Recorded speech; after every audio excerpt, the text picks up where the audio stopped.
Mental and physical fitness need to be ongoing. Achieving success is like achieving physical fitness. It is like bathing, brushing your teeth, and eating. It is something that you need to do continuously every day. Once you begin, you never stop until your life and career are over and you've achieved all the success you desire. Not long ago, I was giving a seminar in Seattle. Just before the break, I encouraged people to buy and listen to my audio programs on sales, time management, and personal success. At the break, several people came up to me to ask me questions about the seminar content. One salesman pushed his way forward and said loudly, "When you encourage people to buy your programs, you should tell them the whole truth." I asked, "How do you mean?" He went on to say, "You are not telling the whole truth about your programs. You should tell people that they only work for a certain period of time and then they stop working." Again, I asked him, "How do you mean?" He said, "Well, I came to your seminar about 5 years ago, and I was completely convinced by your presentation. I bought all your programs and began listening to them. I read every day in sales, and you were right. Over the next 3 years, I tripled my income and became the top seller in my company. But then, my income flattened out and has not increased at all over the last 2 years. The fact is that your materials stop working after a certain point." I then asked him in front of all these other people, "What happened to you 2 years ago when your income flattened out and stopped increasing?" He searched his memory, thought for a while, and said, "Well, I was selling so much that I was hired away by another company. Ever since I started my new job, my income has remained flat." I asked him, "What did you do differently in your new job in comparison with your previous job?" He started to answer, and then he stopped. A shocked look came over his face. Finally, he replied, "Oh my gosh, I stopped doing it. When I changed jobs, I stopped reading in sales.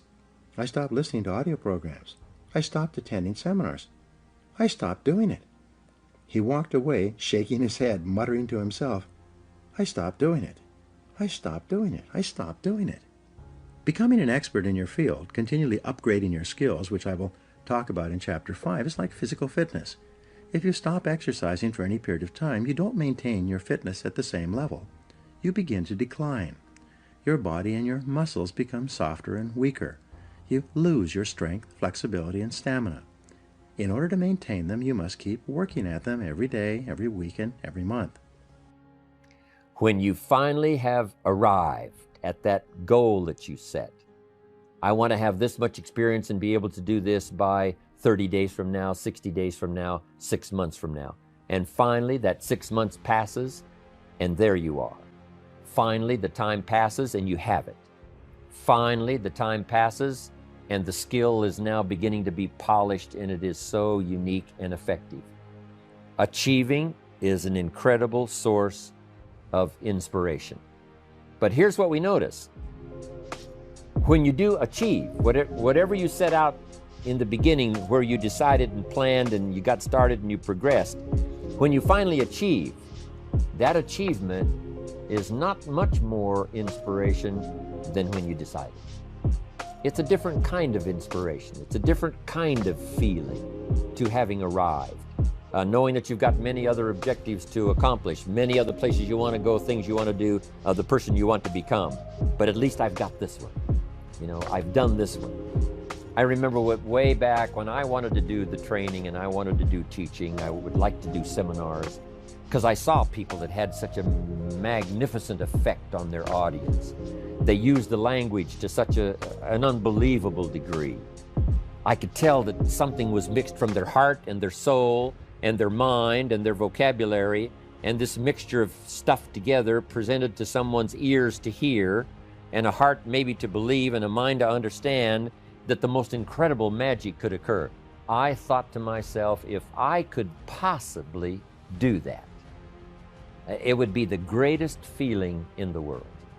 What you've wished for and what you've dreamed for, if you will draw from the source of deciding, that inspiration, and the inspiration of planning, the inspiration of beginning, and the inspiration of progressing, then you will know this incredible inspiration of achieving, of finally getting there, finally being the person, finally accomplishing the goal. And now there's several ways to do that. The first subject he called personal development. We must learn from personal experience. Pretty simple. Learn from what happens to you. Take a look back over the last few months. Did you make some mistakes? How could you correct those for the future? Take a look back over the last year. Have you done it right or done it wrong? Let's correct it for the next year.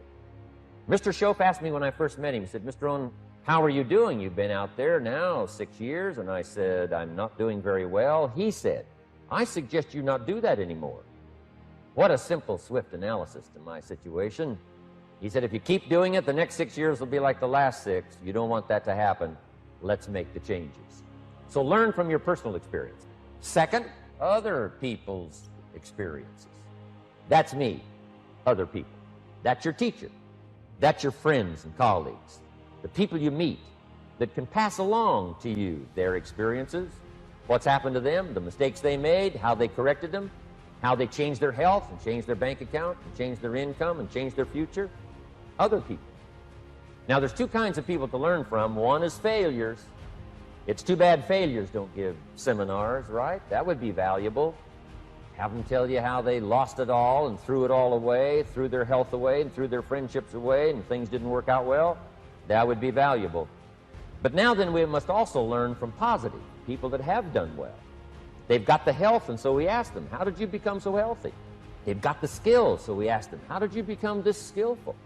They've got the income, so we ask them, how did you get here in such a short period of time? So now here's what's important in personal development. In learning from other people, we learn, number one, by observation. We learn what we see. We watch people that are successful in what they do. In sports, we watch their disciplines. In business, we watch their disciplines. Second, we learn by what we hear. Learn by listening. And then listen to the sermon on Sunday morning. Listen to the lectures. Listen to the teacher. Listen to someone who's got something good to say. And then number three is vitally important on personal development, and that is read all the books you can possibly read in your lifetime. Mr. Schoaf got me started on my library. I've got one of the better libraries. And then I started keeping a journal. One of the major things my teacher taught me was to keep a journal. He said, don't trust your memory. If you hear something good, just make a little note and write it down. So I would suggest you do the same.